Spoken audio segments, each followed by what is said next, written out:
नमस्कार दोस्तों। और जैसे कि आप देख सकते हैं कि गेट इलेक्ट्रिकल काफ़ी पास आ चुकी है और 10 दिन बचे हुए हैं उसके लिए। तो हमें एक ऐसी स्ट्रेटजी बनानी है कि हम सेफ साइड पे जा सकें। जैसे कि अगर हम एनआईटी में घुसना चाहते हैं ताकि कम से कम स्टाइपेंड मिल जाए तो आगे की तैयारी कुछ कर लें, या फिर आईआईटी में घुसना चाहते हैं अगर हमारी पढ़ाई सही है, पूरे साल भर में थोड़ी बहुत भी सही है, तो आईआईटी मिल जाए तो बढ़िया है, आपकी लाइफ संवर सकती है। नए आईआईटीज़ हैं, पुराने आईआईटीज़ हैं।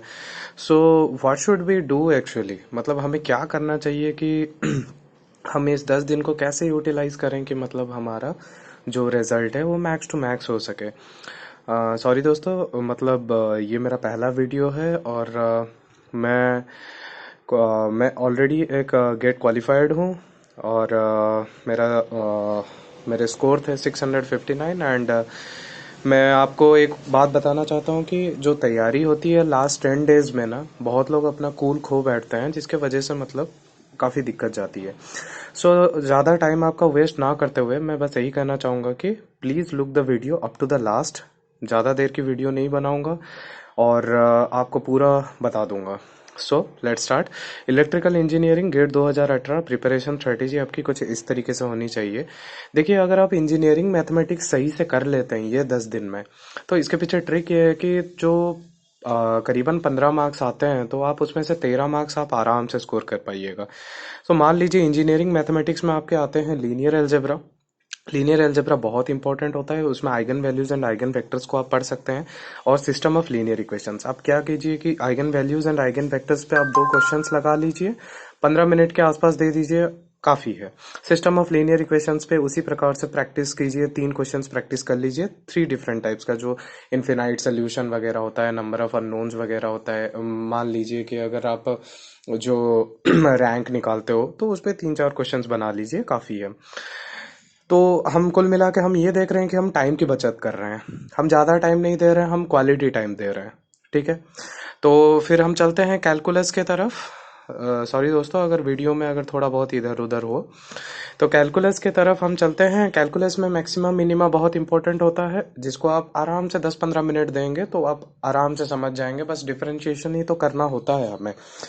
उसके बाद आती है जो आपकी वेक्टर कैलकुलस में जो डायरेक्शनल डेरिवेटिव्स होती है वो बहुत इंपॉर्टेंट होती है। उस पर 1 क्वेश्चन 2 क्वेश्चन लगा लीजिए, 10 मिनट देख लीजिए किसी मेडिजी के मैथ्स बुक से या फिर एज के मैथ्स बुक से, या फिर आप जो भी फॉलो कर रहे हो बस देख लीजिए और उसको माइंड में बिठा लीजिए। देखिए, ट्रिक यह है कि आप जो भी क्वेश्चन लगाएं उसको माइंड में बिठाएं कि हाँ, इस प्रोसेस में हम इसको सॉल्व कर लेंगे।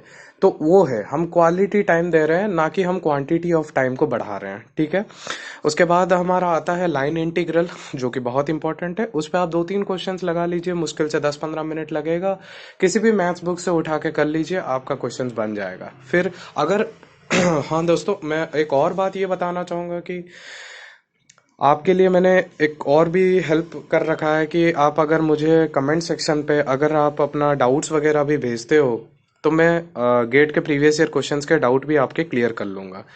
और मैं ये भी बताना चाहूँगा कि मैं ये जो सारी बातें बता रहा हूँ, इस पे मैं एक चीज़ को कॉमन रख रहा हूँ कि हम इसमें सिर्फ और सिर्फ प्रैक्टिस कर रहे हैं previous year questions. Minded previous year questions के चलते ही सारे लोगों का सक्सेस होता है। उसके बाद आप लाइन इंटीग्रल लगा लीजिए, उसी प्रकार से सरफेस इंटीग्रल लगा लीजिए, वॉल्यूम इंटीग्रल लगा लीजिए, स्टोक्स थ्योरम लगा लीजिए, गॉस थ्योरम लगा लीजिए, ग्रीन थ्योरम लगा लीजिए।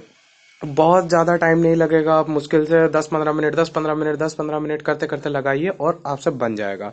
उसके बाद आती है सबसे इंपॉर्टेंट टॉपिक है, वो है आपकी कॉम्प्लेक्स वेरिएबल्स। देखिए, जैसे कि कॉम्प्लेक्स वेरिएबल्स हम देख रहे हैं जिसमें हमारे रेसिड्यू थ्योरम आ रहे हैं, उसको आप 5-6 क्वेश्चंस लगा लीजिए, आधा घंटे के आसपास लगा लीजिए, प्रीवियस ईयर पेपर लगा लीजिए। रेसिड्यू थ्योरम बहुत आसान है, आप आराम से एग्जाम में भी लगा सकते हैं और यहाँ पे भी लगा लेंगे तो आपको काफ़ी दिक्कत नहीं आएगी एग्जाम में। उसी प्रकार से कॉची इंटीग्रल थ्योरम से 3 से 4 क्वेश्चन 20-25 मिनट 30 मिनट लगा लीजिए, बस आपका हो गया। अब उसके बाद सबसे आता है इम्पोर्टेंट, लोग प्रोबेबिलिटी और स्टैटिस्टिक्स के लिए बहुत टाइम देते हैं, पर मान लीजिए थोड़ा सा इंटेलिजेंस की कमी के चलते या फिर कभी कभार मतलब प्रोबेबिलिटी उतनी समझ में नहीं आती है, +2 से ही थोड़ा बहुत वीक रहता है सबका, हर किसी का वीक रहा है, हमारा भी वीक रहा है। तो हम बोलेंगे कि देखिए जिसका जो मन है वो करे, वो as you use. But important इसमें है आपका डिस्ट्रीब्यूशन वाला पार्ट, जैसे कि पॉइजन डिस्ट्रीब्यूशन हो गया, या फिर आपका मान लीजिए आपका डिस्क्रीट और कंटिन्यूअस डिस्ट्रीब्यूशन हो गया, ये सब काफ़ी इंपॉर्टेंट है। फिर देखिए जो आता है आपका दोस्तों न्यूमेरिकल मेथड्स। न्यूमेरिकल मेथड्स में हम ये देखने का कोशिश कर रहे हैं कि आता कहाँ से है क्वेश्चन। हम ज़्यादातर नोटिस करते हैं कि न्यूटन रैप्सन से आता है, पर हम लगाते नहीं है सही से उसको। दोस्तों ये कुछ 15-20 मिनट का काम है, आप आराम से न्यूटन रैप्सन आराम से लगा लीजिएगा और उसमें कोई दिक्कत नहीं आएगा।